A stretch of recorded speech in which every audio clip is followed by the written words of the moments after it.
Alam mo kung bakit? Dahil sa iyong pagtitiwala. Tiwalang para sa kinabukasan, may makakangkan. Kasama mo ang Power Cells. Patuloy na magtiwala. Power Cells. Mahalagang paalala, ang Power Cells brand ay hindi gamot at hindi dapat gamitin panggamot sa anumang uri ng sakit. Brigada, in the heart of changing lives. Ronda, Brigada! Unsa ang ganyan Filipino time, alas 3:28 na. Ronda, Brigada! Balik na mga kabrigada, rinta sa ato ang mga balita karong hapuna.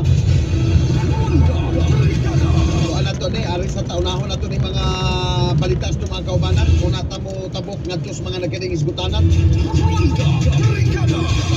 Sa ni balikan brigada DJ Sweet Caroline ato kaning nakalabay nga 3 weeks ago, 2 weeks ago ba. Ini bang usa ka asawa ba nasakpan sa o usa ka bana nasakpan diha ni nasakpan ni iyang bana de susud sa Gusto usa ka bana sa to. usa ka bana nasakpan sa iyang asawa sud sa food chain. Kunya nagusto man. Naitapad lain. Naitapad laing babay nga iyang gidudahang kabit. Itapad naman ka. Kasi Tapad lagi nga. naglangungitanay. Duha man po helmet. Tapad sila yung duha may helmet. Sabot yung pagduda. Kay kupul helmet man. Hinay man. Mga kabrigada. Mayor Nestor Archibala, maunay mo aprobara sa luwas sa champ. Brigada Jewel Asido, ibrigada mo.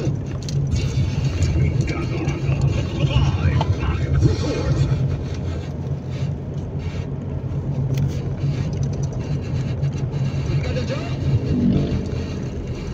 Yes, Brigada Jewel Asido, where are you? Check sa kanila.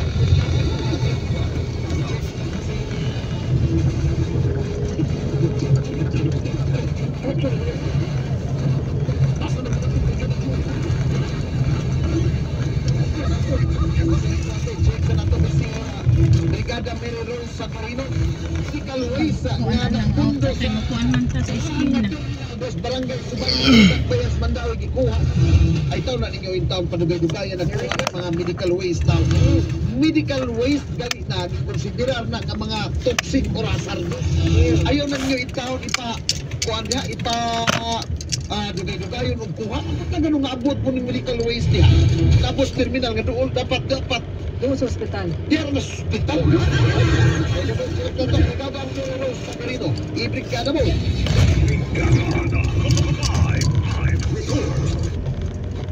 Isuda na ughakot ang mga medical ug hazardous waste na nagtipugong sa kanhin Pastor Mall sa Marikis ug Dapong sa bagong howler sa syudad na Clean Away Philippines Incorporated. Moabot sa Vicentros Uno ka-truck sa Special Waste Act na pundo sa karaan ng terminal. Nagtulong moabot na sa usa ka bulig na wala ng kolekta. Nakita kaganinang bultang si Mandawi Mayor Tadeo Junque Uano aron pag-monitor sa koleksyon ug ipadayag og kalipay na nahapon og sayo sa unang gikatakda nga pinsa sa Julio 12. May malito nila, madara ko nila sa sulod ng leche.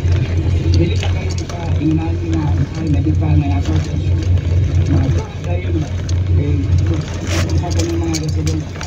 Unang nadiskubrihan ni Uwano ang wala makolektang medical waste sa ato sa iyang pagbisita sa City Hospital. Isip na mahit sa iyang pagsuri sa mga batan sa City Hall sa unang semana sa katuluganan.